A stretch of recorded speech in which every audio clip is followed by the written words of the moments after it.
Welcome, my friends and gems, for returning to Love and Money Secrets TV. And today we are going to be going over Neville Goddard's correct prayer and his 10th and final section of this particular lecture.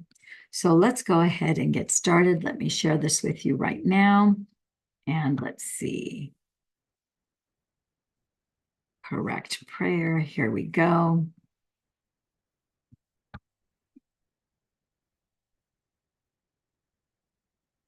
All right, so section 10 is revision.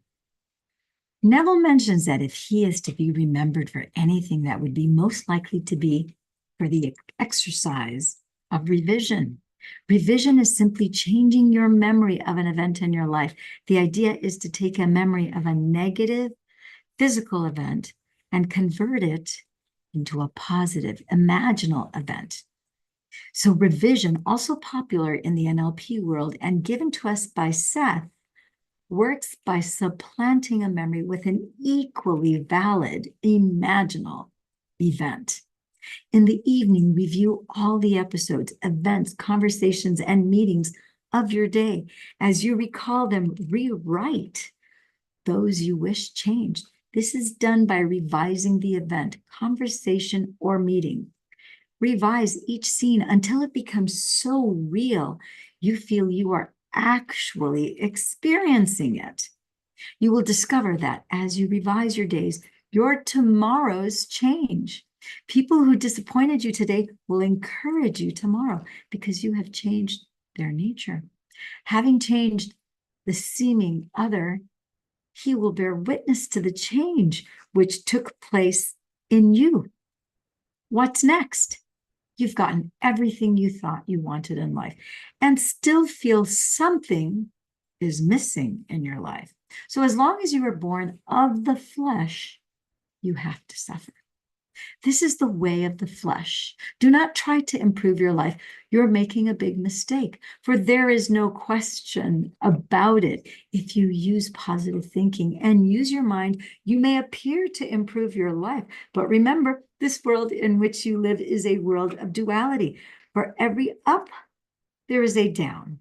For every forward, there's a backward. For every good, there's a bad. Therefore, whatever improvement comes into your life, it will last for a while, then will subside. Then you become miserable again. You'll start sticking up for your rights and fighting for your survival. Then as you get what you want, you'll be happy again. You're like a yo-yo.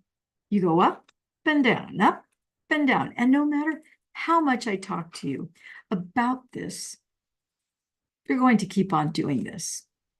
Robert Adams from Silence of the Heart. So at some point, you will start to realize fulfillment doesn't come from anything outside yourself. But if you put your energy into it and you practiced it every chance you get, and you put this first in your life, you will see amazing results. But you have to put it first in your life. Think right now, what is the first in your life? Don't tell me, but just think, what comes first in your life? Can you take it with you when you die? Robert Adams from Silence of the Heart. Neville mentions our true purpose is something greater than success in the material world. In the early stages, your every venture will be successful. You will increase your income and have the things of this world that you so desire. But after a while, you will realize that they are only toys to amuse you until the Spirit of Christ awakens from within. Then you will know you are not here to amass a fortune, but to redeem society. So the ultimate goal is union with the divine, or to awaken the Christ within. Neville mentions in several lectures the day when he awoke from the dream of life. Once awakened, we no longer find the need to accumulate physical objects. Our interests lie mostly in the inner world, of which this physical world is a shadow. Tame the violence that is housed in you. Transcend it. Do not fight against conditions, as they only reflect the turmoil within you. They're observer. Turn your attention around as you would physically turn your back upon that which you do not want to see. It is important to learn to distinguish between your identity, your I, and the state you occupy. God is not there. He is in your mind, dreaming he is you. Therefore, call the perfect one into being by living the feeling, I am Christ. For Christ is the one concept of self through which can be seen the unveiled realities of eternity.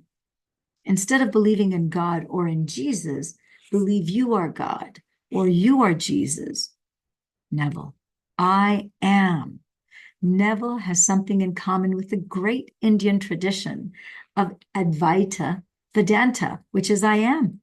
Our sense of identity is the one thing that transcends this physical self and links us to the higher self. So when we hold on to this sense of I am, it will lead us to the divine.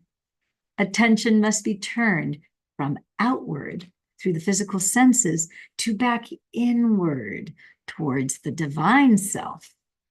Now you cannot change your I until you first find it. This is done by an uncritical observation of self.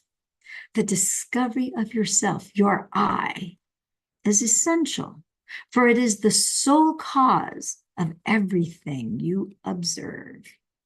Silently feel yourself to be I am. Do not condition it, but lose yourself in the feeling of being formless and faceless. When this expansion of consciousness is attained, move into the form of the new concept by feeling yourself in your desired state. Do this, and you will discover that within this deep of self, all things are divinely possible. Anything you can conceive of being while in your formless awareness will seem to be a natural attainment.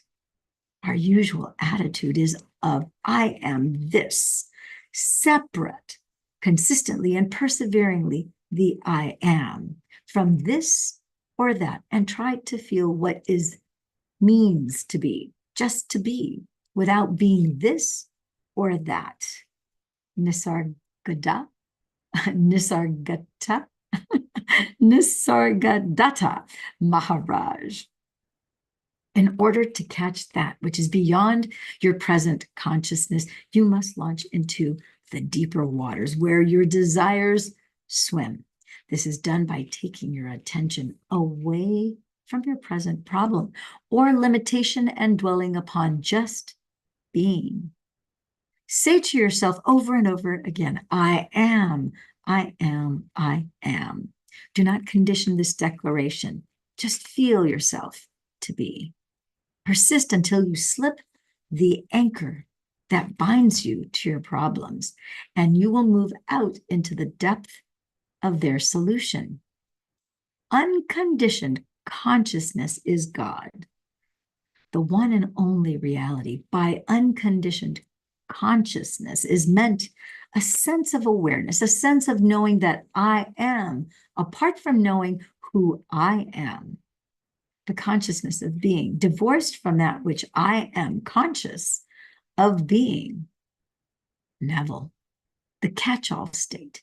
This seems to be the one catch-all and wonderful way to practice correct prayer.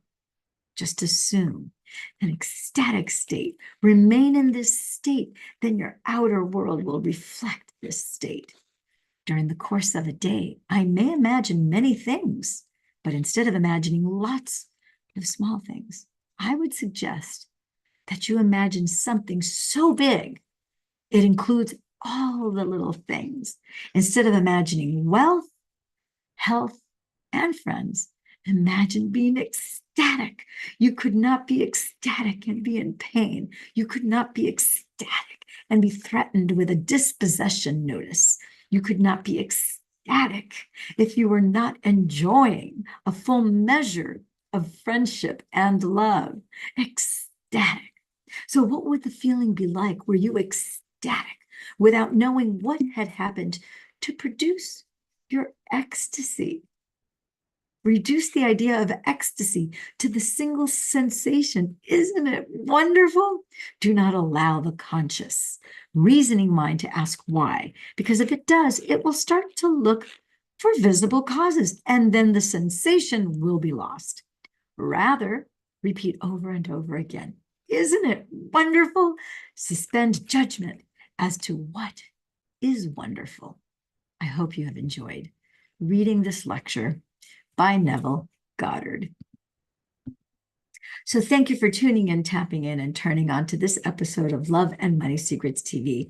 I'm your host, Dame Lillian Walker. It's been a joy to read Correct Prayer, this lecture by Neville Goddard. We have all 10 sections here on this channel under the Neville Goddard audiobooks. Soon I will be reading another book. We will be reading it in sections as we did this one. Make sure you hit that like button so you let the algorithm know to suggest this video to other viewers like you. Make sure you hit the notification bell so you're notified with the next video that I am to upload. You can find this playlist of Neville Goddard's all 10 parts of Correct Prayer in the Neville Goddard audiobooks playlist on my channel.